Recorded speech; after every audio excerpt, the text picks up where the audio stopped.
sa inyong lahat. Ako nga pala si Jacqueline Laya at inuulat ko ngayong araw ay tungkol sa batayang kurikulum sa pagtuturo ng Pilipino sa elementarya. Layunin, matutukoy ang mga layunin sa pagtuturo ng Pilipino sa elementarya. Pangalawa, napauunlad ang kurikulum batay sa 5 makrong kasanayan sa pamprosesong pampagtuturo. Pangatlo, napapahalagahan ang Pilipino bilang aralin sa pag-unlad ng kaalaman ng mga mag-aaral sa elementarya. Kurikulum. Ano nga ba ang kurikulum? Ang kurikulum ang tawag sa lahat ng mga gawain, kagamitan, paksa at mga layuning isinasama sa pagtuturo ng mga asignatura sa paaralan. Patuloy na pinauunlad ang kurikulum upang matugunan ang mga pangangailangan ng lipunan. Ito rin ang itunuturing na pinakapuso sa sistema ng edukasyon. Batayan din ito ng pagpaplano ng anumang prosesong pagtuturo. Nakapaloob dito ang mga pamantayan, kasanayan, at layuning dapat matutuhan ang mga mag-aaral sa bawat aralin sa loob ng isang tukoy na takdang panahon. Mas kilala natin ang kurikulum bilang isang lesson plannings kung sa Ingles.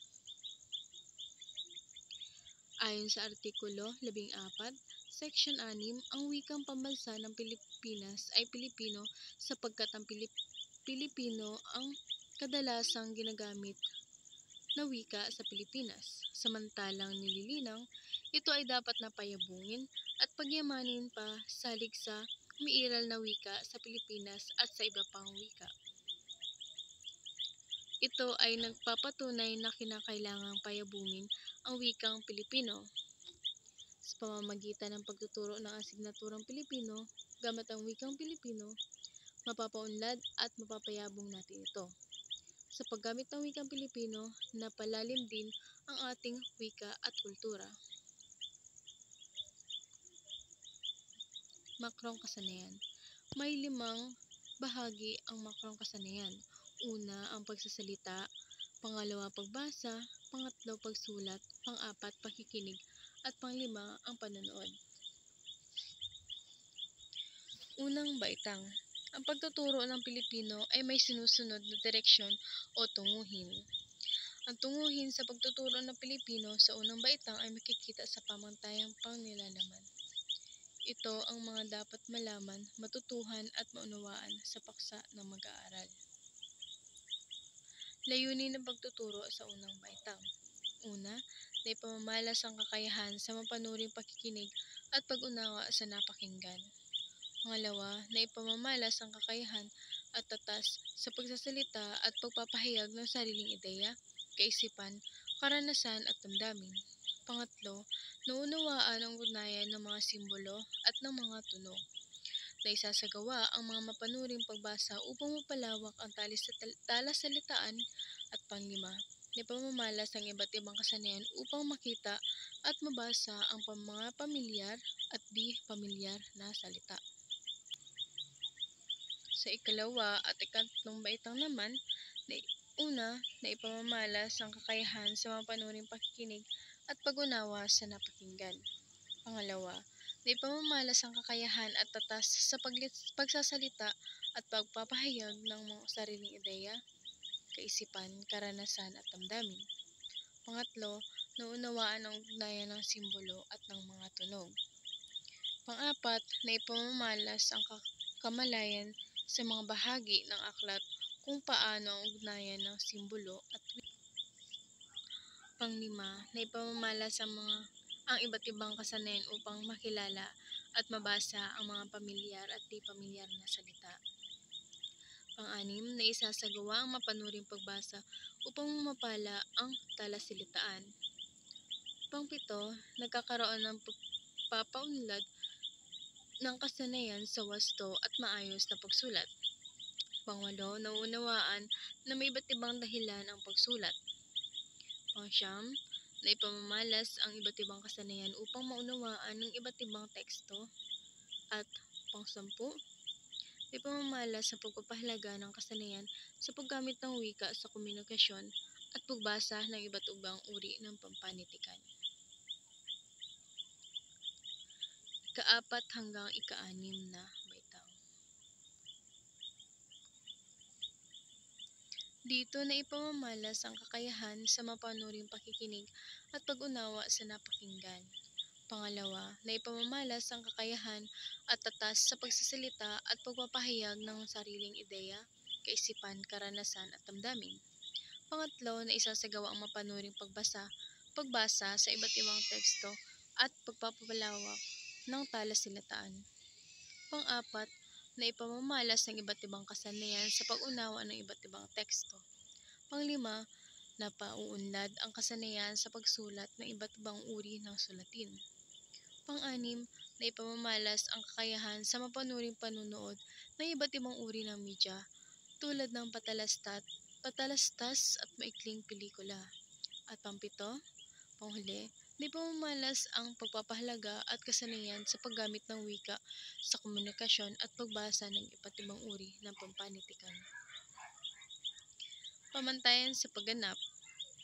Dito nakapaloob kung ano ang dapat maipakita o maipamalas ng mag-aaral bilang patunay ng pag-unawa gamit ang produkto, tangible output, o pagpapamalas ng mga kasanayan, demonstration of skills.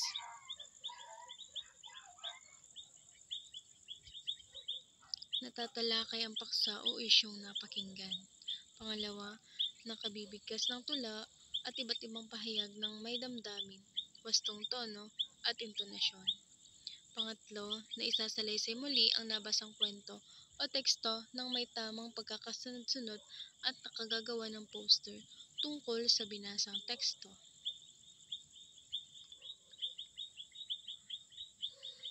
Pang-apat, nagagamit ang diksyonaryo at nakagagawa ng balangkas pagkalap at pag-unawa ng mga impormasyon. Panglima, nakasusulat ng talatang pasalaysay. Pang-anim, nakakapagsalaysay tungkol sa pinanood. At pang-pito, nakasasali sa mga usapan at talakayan, pagkukwento, pagtula, pagsulat ng sariling tula at kwento. Mga estratehiyang pampagtuturo sa elementarya. Ang pagtuturo ng pakikinig. Masalimuot at interaktibong proseso ang pakikinig. Ayon kina Wolvin at Coakley, Tomskin, 1998 o 19 at 1978. Tatlo ang hakbang sa proseso ng pakikinig. Una, pagtanggap. Pangalawa, pagbibigay atensyon. At pangatlo, pagbibigay kahulugan. Dito mo malalaman kung ang iyong mag-aaral ay may natutunan o nakapokus sa iyong pagtuturo. Tatlong uri. May mga estratehiya sa pagtuturo ng tatlong uri ng pakikinig ang mahalaga sa academic na kapaligiran. Comprehensive o maunawang pakikinig, kritikal na pakikinig sa mga tekstong persuasive, at mapagpahalagang pakikinig sa panitikan. Mga estratehiya sa pagtuturo ng pakikinig. Tatlong uri ng pakikinig ang mahalaga sa academic na kapaligiran. Comprehensive o maunawang pakikinig, kritikal na pakikinig sa mga bahaging sa mga tekstong persuasive at mapagpahalagang pakikinig sa panitikan. Strategic na pagdulog para sa comprehensive na pakikinig. Nasa ibaba ang chart ng 6 na estratehiyang magagamit sa comprehensive na pakikinig. Moro 1,973.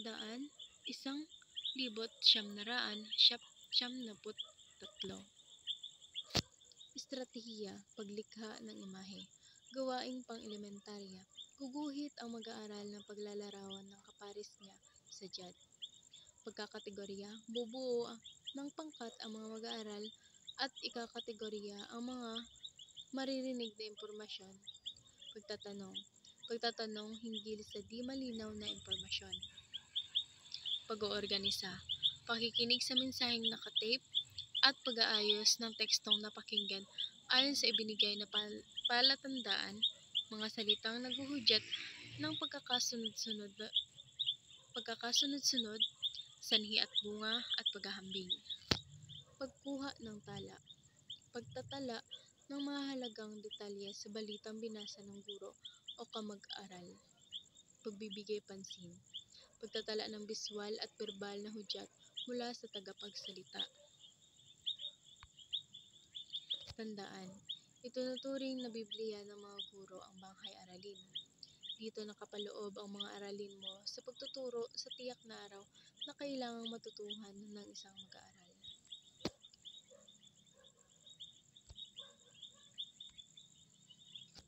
Yun lang po at maraming salamat. Sana po ay may naunawaan kayo sa aking ulat ngayong araw.